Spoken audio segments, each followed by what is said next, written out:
இந்த பீமில் பார்த்தீங்கன்னா நம்ம வந்து ப்ரொஃபைல் லைட் அடிக்க போகிறோம். அதாவது எப்படி அடிக்க போகிறோம்னு பார்த்தீங்கன்னா ஒரு பாக்ஸ் டைப்பில் அடிக்க போகிறோம். பீம்லலாம் ப்ரொஃபைல் லைட் அடிக்க முடியுமான்னு கேட்டால் கண்டிப்பாக முடியுங்க.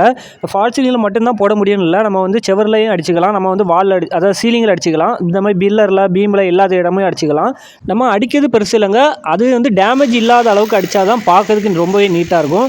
கரெக்டாக அந்த பீடிங் சைஸ் அளவுக்கு மட்டும் நீங்கள் கட்டிங் போட்டு நீங்கள் வந்து அதை கலர்த்தி எடுத்தால் மட்டும்தான் வந்து பீடிங் கரெக்டாக டைட்டாக நின்னால் தான் பார்க்கறதுக்கு ரொம்பவே நல்லாயிருக்கும். அதுபோக நீங்கள் வந்து அதிகமாக உடச்சிட்டிங்க அப்படின்னு சொல்லும்போது என்ன ஆகும்னு பார்த்தீங்கன்னா, நீங்கள் வந்து புட்டி வச்சு அப்புறம் வந்து ஒயிட் சிமெண்ட் அது இதுன்னு சொல்லி வச்சு ரொம்பவே டைம் தான் கூட வரும்.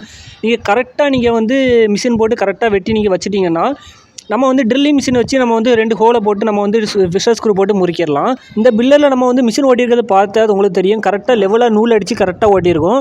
அதனால் வந்து இந்த மாதிரி அடிக்கும்போது தான் உங்களுக்கு பார்க்கறதுக்கு ரொம்பவே நீட்டாக இருக்கும். வேலைகளும் வந்து ரொம்பவே ஈஸியாக முடிச்சிடலாங்க, ரொம்ப டைம் எடுக்க போகிறது இல்லை. நிறைய பேருக்கு டவுட் இருக்குது, நீங்கள் எஸ்எம்பிஎஸ் எங்கே வைக்கிறீங்க அப்படின்லாம் டவுட் இருக்குது, நிறைய பேர் கமெண்ட்டில் கேட்குறீங்க. அதாவது வந்து இடத்துக்கு ஏற்ற மாதிரி நீங்கள் வைக்கிறது ரொம்பவே நல்லதுங்க. அதாவது வந்து இப்போ நம்ம இந்த பில்லரில் அடிச்சிருக்கோம், அதுக்கு நேராக வந்து பார்த்திங்கன்னா அதில் ஒரு 2 வே பாக்ஸ் இருக்குது. 2 வே பாக்ஸுக்கு பின்னாடி பெட்ரூம் இருக்குது. அந்த பெட்ரூமில் தான் நம்ம வந்து இந்த எஸ்எம்பிஎஸ் வச்சுருக்கோம். இது வந்து ஹால்னால இங்கே வச்சு அசிங்கமாக இருக்குன்னு ஒரு ரீசனுக்காண்டி நம்ம வந்து பெட்ரூமில் வந்து ஒரு பாக்ஸ் போட்டு உள்ளே வச்சுருக்கோம். அதனால் நீங்கள் வந்து இடத்துக்கு ஏற்ற மாதிரி நீங்கள் பண்ணுறது ரொம்பவே நல்லது. இந்தந்த இடத்துல தான் வைக்கணும்னு சொல்லிட்டு அவசியம் கிடையாது. உங்களுக்கு அதாவது எங்கே வச்சா மறைவாக இருக்கும், பார்க்க அசிங்கமாக இருக்காது, அதுக்கான மாதிரி எங்கேனாலும் வச்சுக்கலாம்.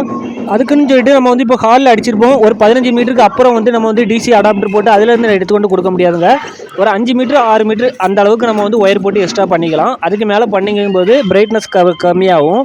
அதனால் நீங்கள் அதுக்கு கணக்கு பண்ணி நீங்கள் வந்து அடாப்டர் தகுந்த மாதிரி போட்டு வச்சுக்கோங்க. அதே மாதிரி வந்து இப்போ பெட்ரூமில் அடிக்கிங்கன்னா சன்சைட்டில் வச்சுக்கலாம்.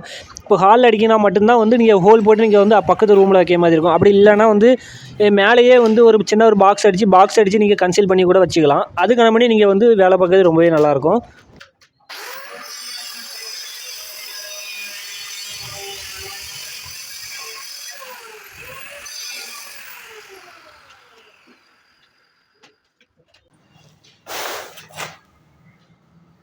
இந்த இடத்துல கிளியராக தெரியுதா ஃபுல்லாக?